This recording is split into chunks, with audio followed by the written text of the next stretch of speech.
لغة القرآن وخير نبي سكناها الروح كما أمي لغة القرآن وخير نبي سكناها الروح كما أمي.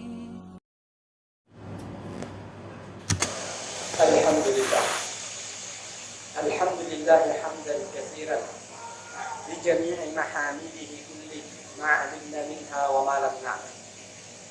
الحمد لله الذي يوافي نعمه ويكافئ مزيده. ربنا لك الحمد والشكر كما ينبغي لجلال وجهك ولعظيم سلطانك. سبحانك اللهم لا أحصي ثناء عليك أنت كما أثنيت على نفسك. أشهد أن لا إله إلا الله وحده لا شريك له إقرارا بربوبيته وإرغاما لمن جحد به وكفر. وأشهد أن سيدنا ونبينا محمدا عبده ورسوله وصفيه وخليله خير نبي أرسله الله إلى العالم كله بشيرا ونذيرا. اللهم صل وسلم وبارك على سيدنا محمد وعلى آل سيدنا محمد صلاة وسلاما دائمين متلازمين إلى يوم الدين. وأوصيكم أيها المؤمنون ونفسي المذنبة بتقوى الله تعالى، وأوصيكم وإياي على طاعته، واستفتح بالذي هو خير. يا أيها الناس اتقوا ربكم إن زلزلة الساعة شيء عظيم يوم ترونها تذهب كل مرضعة عما أرضعت وتضع كل ذات حمل حملها وترى الناس سكارى وما هم بسكارى ولكن عذاب الله شديد. أما بعد فيا عباد الله. Jemaah-jemaah yang dimuliakan Allah Subhanahu wa taala. Alhamdulillah, pada kesempatan ini adalah hari Jumat pertama di bulan suci Ramadan. Kita semuanya tertuntun di hadapan Allah Subhanahu wa taala menuju ridha kasih sayangnya dan menjalankan Ramadan ini dengan sebaik-baiknya. Dan alhamdulillah kita termasuk di antara golongan hamba-hamba Allah yang dianugerahi oleh Allah Subhanahu wa taala kekuatan, kesehatan, keimanan dan irada pada Jumat hari ini. Walillahi ta'ala. Jamaah-jamaah yang dimuliakan Allah Subhanahu wa taala. Sejak datangnya Islam menawarkan banyak konsep-konsep dan di dalamnya terdapat begitu banyak nilai yang dibutuhkan oleh umat manusia. Maka setelah Rasulullah Sallallahu Alaihi Wasallam hijrah ke kota Madinah, maka ditetapkanlah tatanan dan dibentuklah tatanan oleh Nabi Sallallahu Alaihi Wasallam berdasarkan atas petunjuk Al-Quran dan Sunnah Rasulullah Sallallahu Alaihi Wasallam Al-Mutahhar. Salah satu di antaranya adalah Rasul Sallallahu Alaihi Wasallam menata perekonomian umat dengan berdasarkan atas prinsip-prinsip Islam. Sebelum datangnya Islam, memang umat manusia telah mengenal beberapa sistem dan prinsip-prinsip perekonomian. Akan tetapi setelah datangnya Islam, maka Nabi Shallallahu Alaihi Wasallam melakukan kreativitas inovatif di mana langsung mempraktekkan tatanan ilahi di hadapan masyarakat dan mengajarkannya, sehingga terbentuklah satu tatanan perekonomian yang tidak pernah ada samanya dan insya Allah akan terus langgeng sampai hari kiamat. Tatanan yang ditetapkan Nabi ini memiliki ciri khas berbeda atau sering kali kita sebut dengan karakteristik daripada ekonomi Islam. Yang pertama, karakteristik ini adalah bercirikan bahwa ilahiyatul masdar atau rabbaniyatul masdar atau sumbernya adalah bersumber dari tatanan ilahi, yaitu Al-Quran Al-Karim dan hadis Nabi Sallallahu Alaihi Wasallam atau sunnah Rasulullah Sallallahu Alaihi Wasallam. Dan kita tahu bahwa apa yang ada di dalam kedua sumber ini adalah jaminan keselamatan, kesuksesan dan kesejahteraan bagi umat manusia. Karena tidak ada kebatilan di dalamnya. Semuanya adalah konsep-konsep keberhasilan. Sebagaimana Allah Subhanahu wa taala ungkapkan dalam surat Fussilat, wa innahu lakitabun aziz la ya'tihi al-batilu min baini yadayhi wa la min khalfihi. Sesungguhnya Al-Qur'an itu adalah kitab yang diturunkan oleh Allah Subhanahu wa taala. Tidak ada kebatilan di dalamnya. Dan di dalam lembaran-lembarannya. Ini menunjukkan bahwa tatanan yang diterapkan oleh Nabi Shallallahu Alaihi Wasallam bersumber dari Al-Quran adalah meyakinkan bagi umat. Kemudian yang kedua adalah bahwa tatanan perekonomian adalah Rabbaniyatul hadaf. Tujuannya adalah berketuhanan. Artinya tatanan ini sasarannya dan proses menuju kepada tujuan tiada lain adalah mendapatkan ridho dari Allah Subhanahu wa taala. Bukanlah mengejar sesuatu keberhasilan karena keberhasilannya yang dikejar, tetapi ridho Allah Subhanahu wa taala. Sebagaimana seorang hamba menjalani hidupnya, di mana hidupnya adalah tujuannya adalah mendapatkan ridho Allah dan dinilai sebagai ibadah di sisi Allah Subhanahu wa taala. Sebagaimana di dalam Al-Qur'an diungkapkan, wa ma khalaqtul jinna wal insa illa liya'budun. Tidaklah aku ciptakan jin dan manusia kecuali untuk menyembah kepadaku. Kemudian selanjutnya adalah bahwa tatanan perekonomian yang Rasulullah Sallallahu Alaihi Wasallam terapkan itu berdasarkan atas dua karakteristik atau ciri pengawasan yang ada di dalamnya.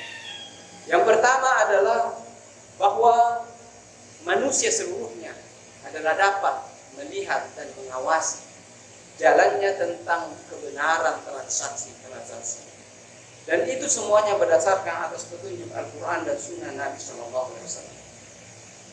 Tersebut bahwa setelah Rasulullah Sallallahu Alaihi Wasallam hijrah ke kota Madinah, maka salah satu yang dikerjakan adalah Nabi adalah mengawasi pasar, agar pasar-pasar di kota Madinah terhindar daripada transaksi riba, kecurangan, transaksi yang bersifat eksploitatif, dan transaksi lainnya yang membuat manusia itu merugi, sementara yang lainnya mendapatkan keuntungan sepihak.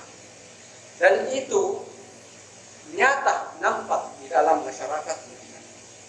Kemudian yang kedua adalah pengawasan secara individu yang sumbernya adalah keyakinan kepada Allah, atau sering juga disebut dengan raqabatul ilahiyah, adalah pengawasan dari Tuhan secara langsung, yaitu melalui nurani manusia. Ketika seseorang itu bertransaksi, maka nuraninya dipersaksikan di hadapan Allah. Apakah ia menjalankan prinsip-prinsip keadilan ataukah dia tidak menjalankannya, dan apakah dia telah mengejawantahkan nilai-nilai perintah Allah Subhanahu wa taala. Sebagaimana seseorang itu beribadah kepada Allah Subhanahu wa taala dengan prinsip ihsan, yaitu an ta'budallaha ka'annaka tarah, fa in lam takun tara fa in lam takun tara fa innahu yarak. Apabila engkau tidak melihat Allah, maka sungguh Allah telah melihat. Prinsip ini di dalam bertransaksi ini nyata bahwa seorang mukmin itu dikendalikan oleh nuraninya, dan bahwa Allah Subhanahu wa taala Maha melihatnya. Kemudian selanjutnya, perekonomian yang ditanamkan oleh Nabi Shallallahu Alaihi Wasallam ada dua sifatnya, yaitu statis dan dinamis. Yang bersifat statis adalah bahwa sejumlah nilai-nilai yang memang itu merupakan nilai yang tidak bisa dirubah di dalam Al-Quran akan tetap terus dipegang di dalam segala transaksi dan segala perjanjian. Salah satu diantaranya adalah terbebas dari transaksi riba. Sampai kapanpun, sejak turunnya Dan sejak adanya masyarakat madani hingga akhir zaman, maka transaksi ribawi terus akan menjadi larangan. Yang mengandung judi juga beberapa hal yang merupakan hal yang statis, seperti adalah adanya zakat, dibolehkannya jual beli, adanya nisab dan kadar zakat. Semua itu adalah merupakan hal yang statis dalam sistem transaksi Islam.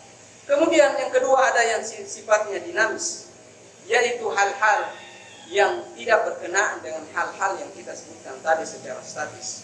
Maka prinsipnya adalah al-aslu fil ibadati al-hadru wal aslu fil muamalati al-ibahah. Yaitu pada dasarnya segala hal yang berkenaan dengan ibadah adalah dilarang apabila tidak ada syariatnya atau tidak ada dalilnya.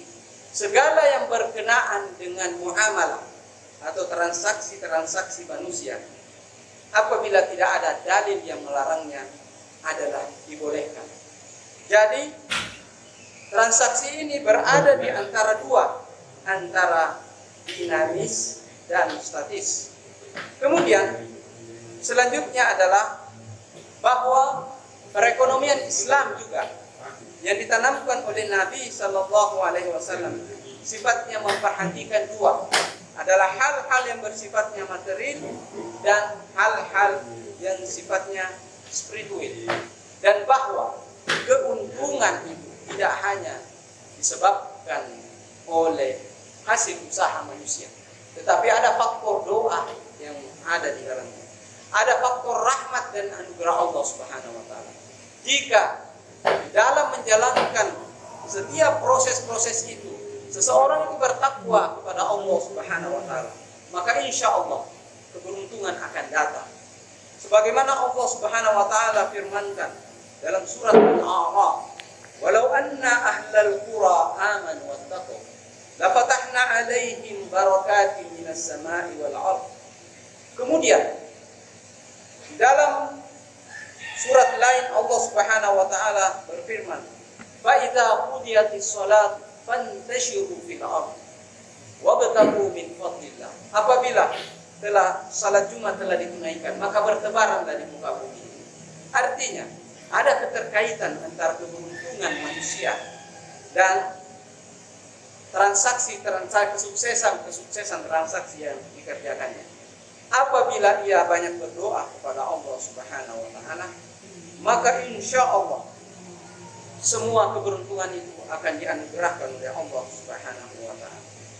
Kemudian selanjutnya adalah ciri lain yang membedakan antara transaksi di dalam Islam dengan transaksi di luar itu adalah bahwa transaksi di dalam Islam dan perekonomian Islam adalah memperhatikan dua unsur, unsur individu dan unsur golongan, di mana golongan tidak bisa memanfaatkan individu dan individu tidak bisa mengeksploitasi daripada kepentingan golongan. Hal itu ditanamkan oleh Nabi dan dicanangkan ketika khutbah pada hari Arafah. "Inna dima'akum wa amwalakum wa 'irdakum 'alaikum haram ka hurmati yaumikum hadza fi syahrikum hadza fi baladikum hadza." Sesungguhnya pertumpahan darah di antara kalian dan transaksi-transaksi harta benda kalian dan kehormatan-kehormatan kalian diharamkan bagi kalian untuk saling diganggu, sebagaimana pada hari ini diharamkan pada bulan ini, yaitu pada bulan haji, diharamkannya seseorang di antara kalian saling mengganggu satu sama lain.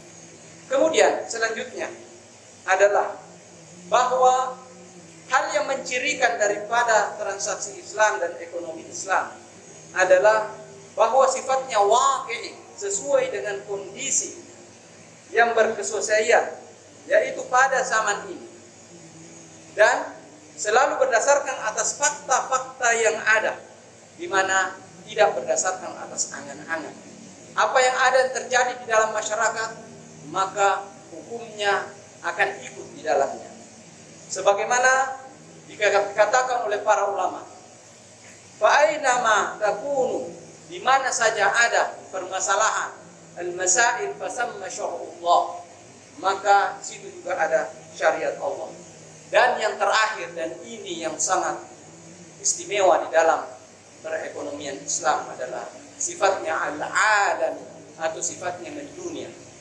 Maka apapun yang menjadi tatanan Islam dari sesuatu yang bersumber dari Al-Quran dan hadis selalu cocok untuk segala zaman dan cocok untuk segala waktu. Kenapa demikian? Karena sumbernya adalah Al-Furqan atau Al-Quran Karim. Sebagaimana Allah Subhanahu wa taala firmankan, Tabarakalladzi nazzala al-furqana 'ala 'abdihi liyakuna lil 'alamin nadhira. Maha suci Allah Subhanahu wa taala yang menurunkan Al-Furqan, yaitu Al-Quran, pembeda antara hak dan yang batil, kepada hambanya, yaitu Nabi besar Muhammad SAW, liyakuna lil 'alamin nadhira, sebagai juru penerang bagi seluruh sekalian alam. Jamaah Jumat yang dimuliakan oleh Allah Subhanahu wa taala, umat ini tidak membutuhkan sebenarnya transaksi lainnya, model-model transaksi apabila kembali kepada Al-Quran. Al-Quran banyak memaparkan hal itu. Dan apa yang dicanangkan oleh para ahli saat ini tidak apa-apanya, tidak ada apa-apanya dibandingkan dengan apa yang ada di dalam Al-Quran dan hadis. Al-Quran adalah hadis adalah misali satu hal yang istimewa, maka yang lainnya adalah hanya berpanut dan mengikuti. Aqulu qawli hadza wa astaghfirullah li wa lakum fa ya fawzal mustaghfirin fastaghfiruhu yaghfirullahu lakum. Astaghfirullah. لغة القرآن وخير نبي سكناها الروح كما أمي. لغة القرآن وخير نبي سكناها الروح كما أمي.